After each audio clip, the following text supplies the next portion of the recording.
페미니즘과 군가산점 폐지에 대한 심층 분석. 핵심 결론.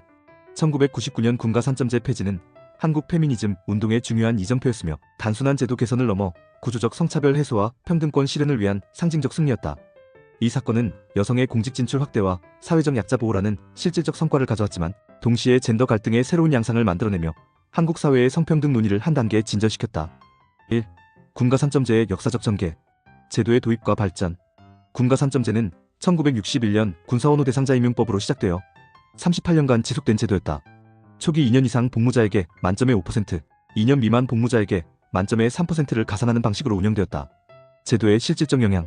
1998년 7급 국가공무원 채용 결과를 보면 합격자의 72%가 군가산점을 받았고 가산점 없이 합격한 사람은 불과 6%에 불과했다. 이는 군가산점이 사실상 합격을 결정짓는 핵심 요소였음을 보여준다. 2. 페미니즘 운동의 대응과 전개. 운동의 배경과 동기.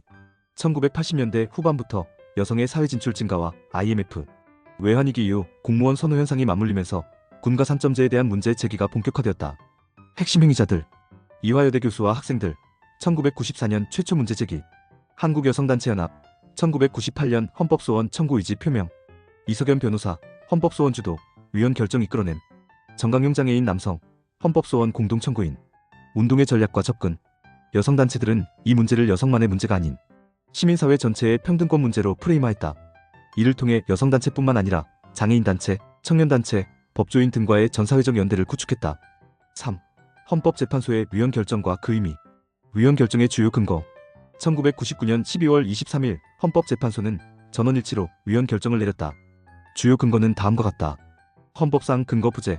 헌법 제39조 제2항은 단순히 병역 의무로 인한 불이익을 금지할 뿐 적극적 보상 근거가 아님. 평등권 침해, 여성과 장애인 등 비제대 군인의 평등권 침해, 공무담 인권 침해, 군 복무 여부가 공직 수행 능력과 무관한데도 차별 적용. 결정의 페미니즘적 의미. 헌재 결정은 간접 차별 개념을 통해 외견상 중립적인 제도도 특정 집단에게 차별적 효과를 미칠 수 있다는 점을 명확히 했다. 이는 한국 반차별법 발전의 중요한 전환점이 되었다. 4. 제도 폐지의 실질적 영향. 여성 공직 진출 확대. 군가산점제 폐지 후 여성의 공무원 시험 합격률이 획기적으로 증가했다. 7급 공무원 여성 합격률 1999년 17.3%에서 2000년 24.4%, 9급 공무원 여성 합격률 대폭 상승하여 일부 지역에서 70% 이상 달성. 수치적 변화의 구체적 사례. 2000년 여성 공무원 합격률 32.2% 전년 대비 약 2배 증가. 대구시 지방공무원 시험에서 합격자 7명 전원이 여성인 사례 발생. 5. 페미니즘 운동의 이론적 기여. 평등권 개념의 확장. 군가산점제 폐지 운동은 형식적 평등에서 실질적 평등으로의 전환을 보여주었다. 여성단체들은 국가가 타인의 기본권을 침해하는 형태로 보상해선 안 된다는 원칙을 확립했다. 교차성 관점의 도입. 이 운동은 성별뿐만 아니라 장애, 계급 등 다양한 억압이 교차하는 지점에 주목했다. 장애인 남성이 헌법소원 청구에 참여한 것은 교차성 이론의 실천적 적용을 보여준다. 6. 사회적 반응과 젠더 갈등. 남성들의 반발과 역차별 담론. 군가산점제 폐지 후 남성 역차별 담론이 확산되었다. 특히 여풍 담론과 결합하여 여성의 사회 진출 증가가 과장되는 현상이 나타났다. 여성운동에 대한 백례시. 안상수 한국여성정책연구원 연구위원은 전반적으로 여성운동에 대한 여풍이 불고 있다며 지금까지의 여성운동에 대한 전체적 반격 성격이 있다고 분석했다. 7. 제도의 한계와 비판적 성찰. 극소수 혜택의 문제. 군가산점제는 전체 제대군인의 0.08%, 7급에서 0.2% 9급만을 위한 제도였다. 매년 25만 명의 제대군인 중 실제 혜택을 받는 사람은 110명에 불과했다. 여성단체의 대안 제시. 여성단체들은 단순한 반대에 그치지 않고 보편적 보상책을 적극 제시했다. 제대 전 취업준비 능력개발 훈련 프로그램, 군복무자 세제 공제 확대, 학자금 무이자 융자, 국민연금 가입기간 확대 등. 영상이 도움되셨다면 구독과 좋아요. 8. 페미니즘 운동의 성과와 한계. 주요 성과.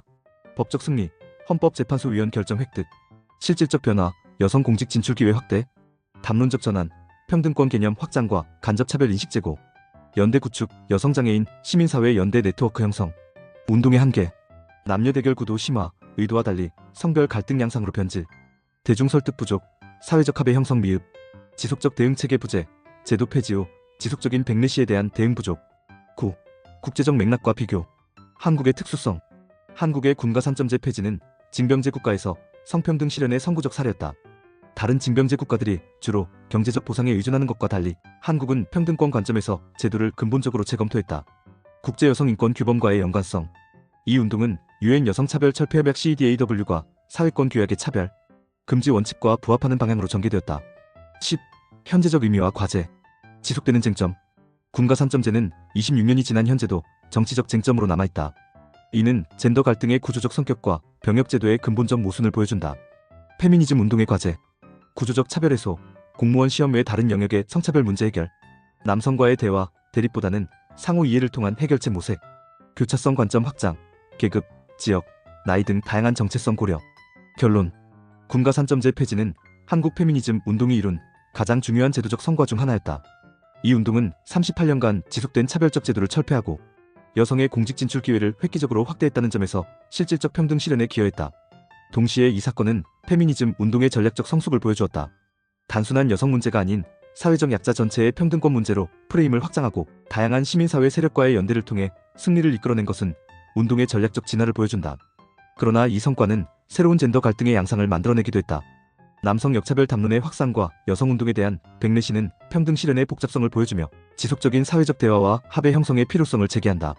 궁극적으로 군가 3점제 폐지는 한국 사회의 성평등 수준을 한 단계 끌어올린 역사적 사건이었으며 페미니즘 운동이 사회 변화의 실질적 동력이 될 수 있음을 증명한 중요한 사례였다. 이는 제도적 차별 철폐를 넘어 사회 전반의 평등 문화 확산이라는 더 큰 과제를 남겨주었다. 당신의 생각을 댓글로 남겨주세요. 영상이 도움되셨다면 구독과 좋아요,